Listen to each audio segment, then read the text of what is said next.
Selamat pagi, salam sejahtera untuk kita semua. Perkenalkan, nama saya Lilik Melani, Sarjana Sains 8, Magister Kesehatan. Saya adalah dosen pada program studi Rekam Medis dan Informasi Kesehatan, Sekolah Tinggi Ilmu Kesehatan Panakukang, Makassar, ber-NIDN 0922058201. Pada video kali ini, saya akan menjelaskan salah satu mata kuliah sebagai persyaratan dalam mengikuti sertifikasi dosen tahun 2021, pernyataan diri dosen dalam unjuk kerja Tridharma Perguruan Tinggi, PDD UKT PT. Dan metode yang akan saya gunakan di sini adalah DAI, yaitu Delivery, Interaction, dan Assessment. Adapun mata kuliah yang akan saya jelaskan adalah klasifikasi dan kodifikasi penyakit serta tindakan terkait gangguan masa kehamilan, persalinan, dan nifas. Jadi mata kuliah ini mengintegrasikan antara aspek anatomi, fisiologi, patofisiologi, terminologi medis, dan kodifikasi. Mata kuliah ini berada di semester 4 dengan bobot 5 SKS, terdiri dari 2 SKS teori, 2 SKS laboratorium, dan 1 SKS klinik. Adapun deskripsi mata kuliah dari mata kuliah KKPMT 4 ini mengintegrasikan aspek patofisiologi, terminologi medis, serta klasifikasi kodifikasi penyakit obstetrik meliputi kondisi obstetrik, perinatal, dan gejala tanda hasil abnormal klinis dan laboratorium berdasarkan ICD-10 dan ICD-9-CM sebagai dasar untuk mencapai kompetensi clinical coder. Adapun capaian pembelajaran mata kuliah, mahasiswa mampu melakukan klasifikasi dan kodifikasi berdasarkan ICD-10 dan ICD-9-CM pada kondisi atau gangguan masa obstetrik, masa perinatal, gejala dan tanda hasil abnormal dari suatu pemeriksaan laboratorium. Adapun sistem pembelajaran yang digunakan yaitu sistem pembelajaran daring dan luring. Jumlah pertemuan adalah 16 kali tatap muka. Ujian tengah semester dilakukan di pertemuan ke-8 dan ujian akhir semester dilaksanakan di pertemuan ke-16. Adapun materi pembelajaran, yang pertama, mahasiswa memahami proses terjadinya gangguan dan berbagai penyakit yang terjadi di masa obstetrik, perinatal, gejala, dan tanda hasil abnormal dari suatu pemeriksaan laboratorium. Memahami tata pembentukan kata atau unsur-unsur kata, membentuk istilah, singkatan medis terkait masa obstetrik, perinatal, gejala, tanda, hasil abnormal dari satu pemeriksaan laboratorium, dan yang terakhir adalah menentukan kode penyakit dan tindakan pada masa obstetrik, perinatal, gejala, tanda, hasil abnormal klinis laboratorium berdasarkan ICD-10 dan ICD-9-CM secara akurat. Metode pembelajaran yang digunakan adalah untuk teori, kita menggunakan ceramah dan tanya jawab dan disertai dengan penugasan. Dan di dalam perkuliahan juga kita melakukan SGD, Small Group Discussion, studi kasus. Dan adapun moda yang kita gunakan di sini adalah asinkronos dan sinkronos. Untuk asinkronos kita menggunakan e-kampus ya untuk pemberian tugas mahasiswa dan juga menggunakan media WhatsApp group untuk informasi terkait dengan persiapan perkuliahan. Dan untuk sinkronos kita menggunakan media Zoom meeting. Untuk asinkronos di sini kita bisa melihat pada e-kampus.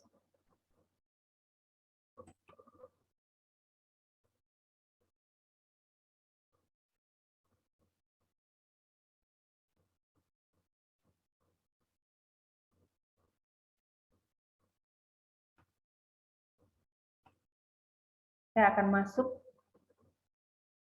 login dengan menggunakan akun.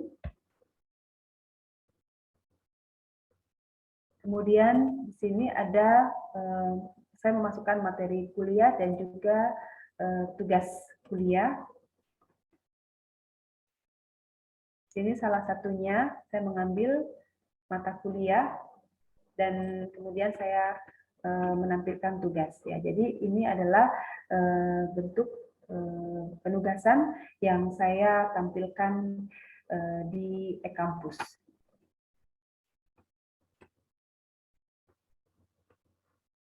Selanjutnya bahan ajar yang saya gunakan adalah menggunakan buku ICD 10 dan untuk tim anatomi patofisiologi menggunakan buku ajar keperawatan maternitas. Adapun sistem penilaian menggunakan sistem penilaian yang terdiri dari UTS, UAS, penugasan baik individu ataupun kelompok, praktikum, dan juga yang terakhir adalah soft skill. Itulah tadi penjelasan saya terkait dengan RPS mata kuliah KKPMT 4. Selanjutnya kita akan mengikuti perkuliahan KKPMT 4. Selamat menyaksikan. Ya, selamat pagi. Pagi, Bu. Pagi, Bu. Pagi. Apa kabarnya semua hari ini? Baik, Bu. Baik ya, sehat, luar biasa. Kita ketemu lagi dalam mata kuliah KKPMT 4, di mana pada pertemuan sebelumnya Anda sudah diajarkan oleh salah satu tim dosen yang juga mengajarkan tentang anatomi, fisiologi, dan patofisiologi terkait dengan gangguan di masa kehamilan, persalinan, nifas, dan di masa perinatal. Nah, saat ini Ibu akan menjelaskan bagaimana cara mencari kode dan menetapkan kode yang tepat, baik kode penyakit dan juga tindakan pada masa kehamilan, persalinan, dan nifas. Ya, sudah siap semua ICD-nya? Iya, Bu. Siap, Bu. Siap ya. Ya, jadi untuk bab 15 ini di ICD 10 itu semua menceritakan tentang gangguan atau komplikasi di masa kehamilan, persalinan, dan nifas. Karena bab 15 ini adalah huruf O, jadi tolong perhatikan ya, nanti pada saat penginputan entry data antara huruf O dengan huruf angka 0 ya, jadi tidak boleh salah. Kemudian terdapat 75 kategori ya yang sudah tersedia. Dan 3 blok pertama ini umumnya berkaitan dengan gangguan di masa kehamilan. Nah, perhatikan ini adalah contoh kasus yang mungkin Anda temukan saat bekerja di Fasienkes ya. Seorang pengkode apabila menemukan diagnosa tentang kehamilan di rawat jalan ya, maka harus menggunakan istilah tersebut dalam bahasa sesuai dengan ICD. Kira-kira istilah apa ya untuk kita mencari pada buku ICD terkait dengan pemeriksaan ibu hamil untuk rawat jalan? Kira-kira liternya yang mana? Untuk kasus kehamilan, ibu hamil kira-kira kita menggunakan liternya yang mana? Apakah A. delivery, B. infansi, C. pregnancy, D. labor, atau E. puerperium? C, Bu. Pregnancy, Bu. Ya, benar. Jadi pregnancy ya. Jadi pregnancy itu artinya adalah kehamilan. Jadi kalau misalnya nanti kita mau mencari kode terkait dengan gangguan di masa kehamilan, maka liter yang kita gunakan adalah pregnancy. Ya. Oke. Nah, istilah kehamilan dalam buku ICD 10 adalah pregnancy. Ya, tapi untuk rawat jalan istilah yang digunakan adalah prenatal. Ya, prenatal care, normal pregnancy. Ini kodenya kode Z ya, karena untuk rawat jalan itu kodenya adalah kode Z. Ya, sementara kalau untuk pelayanan di masa obstetrik itu menggunakan kode O yang membutuhkan rawat inap. Tapi kalau untuk rawat jalan itu kodenya Z. Ya. Ya, jadi masalah-masalah ataupun gangguan di masa kehamilan, ya kita menggunakan litemnya adalah pregnancy. Tapi kalau ibu yang datang ke rumah sakit untuk memisahkan kehamilan di unit rawat jalan, ya kita menggunakan litemnya adalah prenatal, ya jadi kode Z.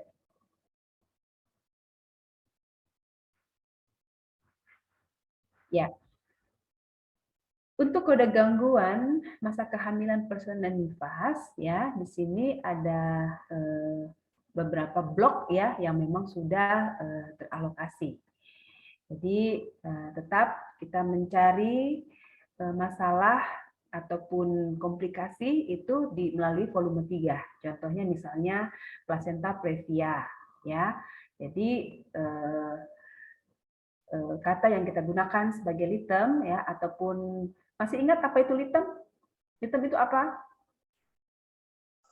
Kata kunci, Bu. Ya, kata kunci. Jadi dari kasus plasenta previa dengan perdarahan, maka litemnya yang kita gunakan adalah plasenta. Previa placenta atau placenta previa. Ya, ini ya. Di sini apa namanya? Tampilan buku volume 3 ya. Jadi litemnya di sini adalah placenta previa. Nah, Ibu akan menjelaskan pada blok pertama yaitu gangguan kehamilan dengan abortive outcome. Ya, pregnancy with abortive outcome. Di mana gangguan kehamilan dengan abortive outcome ini yang memang paling sering ataupun paling banyak kasusnya ya yaitu dengan ectopic pregnancy. Apa yang dimaksud dengan ectopic pregnancy? Ada yang sudah tahu apa itu ectopic pregnancy? Hamil di luar kandungan. Ya, kehamilan di luar kandungan. Ya, jadi ectopic itu berarti di luar, ya di luar rahim. Ya, nah perhatikan di sini ada penggunaan use additional code ya untuk kategori O08 jika diperlukan untuk mengidentifikasi terkait dengan komplikasi daripada kehamilan ektopik itu. Ya, nah ini adalah salah satu tindakan yang berkaitan dengan masa kehamilan dan dengan abortus. Ya, ada yang tahu kalau di sebelah kiri ini gambar apa? Pemeriksaan apa? USG. USG ya. Apa itu kepanjangan USG? Ultrasonografi, Bu. Ya, ultrasonografi. Kalau yang di sebelah kanan ini merupakan tindakan kuret. Ya, kuret yang didahului dengan dilatasi atau pelebaran. Ya. Nah, kemudian gangguan ibu hamil selanjutnya adalah odema, proteinuria, dan juga hipertensi. Perhatikan ya, untuk kode hipertensi pada masa obstetrik dan non-obstetrik. Kalau untuk masa obstetrik artinya terjadi pada ibu hamil, ibu melahirkan dan nifas itu berada pada bab 15 ini ya, kode O. Tapi kalau misalnya yang non-obstetrik, kira-kira kodenya berapa? Huruf apa? Penyakit hipertensi yang non-obstetrik. Kode ibu. Kode I. Kode I, Ya. Bu. Masih ingat kode I itu membahas tentang penyakit pada sistem apa? Sirkulasi. Sirkulasi, Bu. Kalian masih ingat ya? Ya, sekarang kita masuk pada gangguan kehamilan lainnya yaitu eklamsi. Di mana eklamsi ini adalah satu bentuk gangguan keracunan kehamilan yang ditandai dengan kejang. Ya, jadi tetap kita mencari di volume 3 yang menggunakan litemnya adalah eklamsi. Ya. Kemudian gangguan selanjutnya predominant relate to pregnancy ini berada pada blok O20 sampai dengan O29 yang dimana gangguan ini ya memang paling sering terjadi pada ibu hamil ya. Salah satunya adalah perdarahan pada kehamilan dini. Kemudian muntah berlebih pada kehamilan. Ya, atau biasa yang disebut dengan hyperemesis gravidarum. Ya, jadi kalau hyperemesis gravidarum, kira-kira dari dua kata itu apa yang kita bisa gunakan sebagai litem?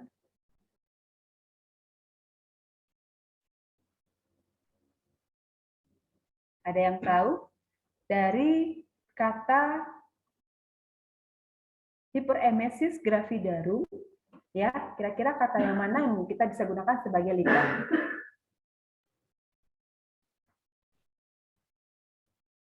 Ada yang tahu, April?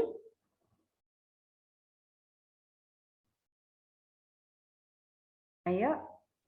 Hiper itu artinya apa? Hiper. Berlebihan, Ibu. Berlebihan. Kalau emesis? Muntah. Nah, ya. Kalau disambung berarti?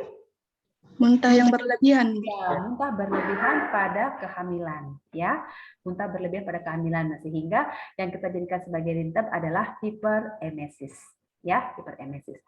Oke, coba ini ada soal ya kehamilan ektopik. Silakan semua masing-masing mencari kodenya. Ya, Ibu kasih waktu 1 menit.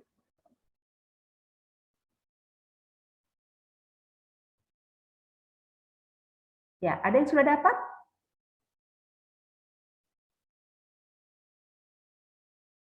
Kalau ada yang sudah, silakan sebutkan itemnya apa, ya. Kemudian pada volume 1 kode yang ditemukan berapa? Silakan.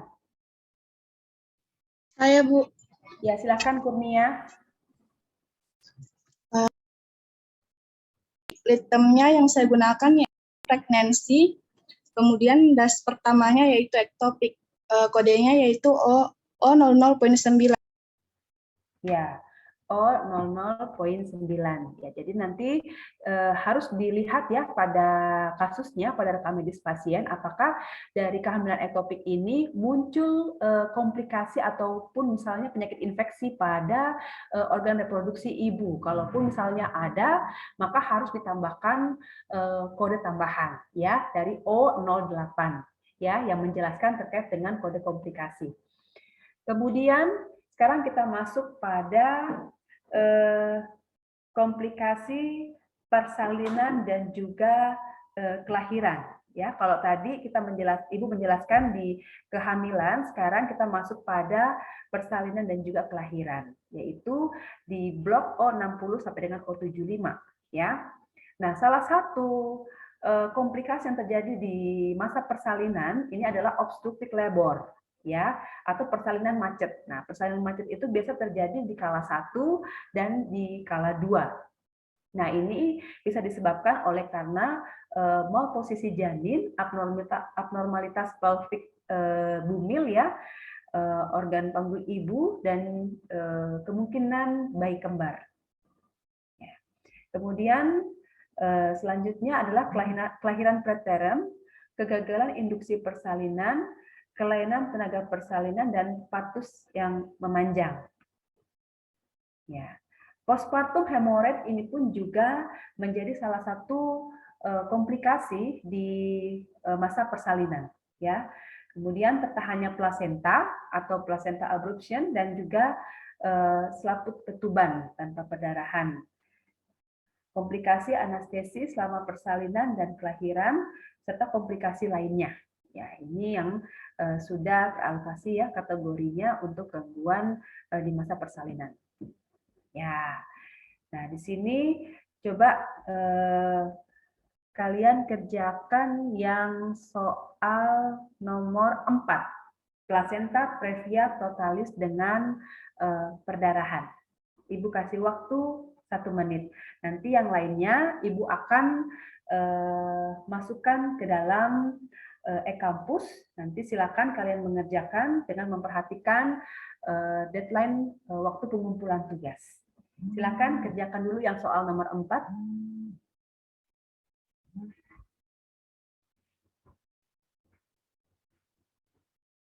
Ada yang sudah bisa menjawab? Silakan. Ayo, Ahmad Kasim.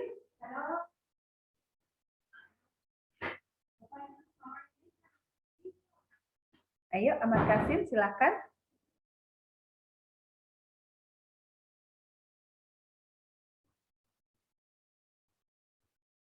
Atau ada yang lainnya? Saya, Bu. Ya, silakan.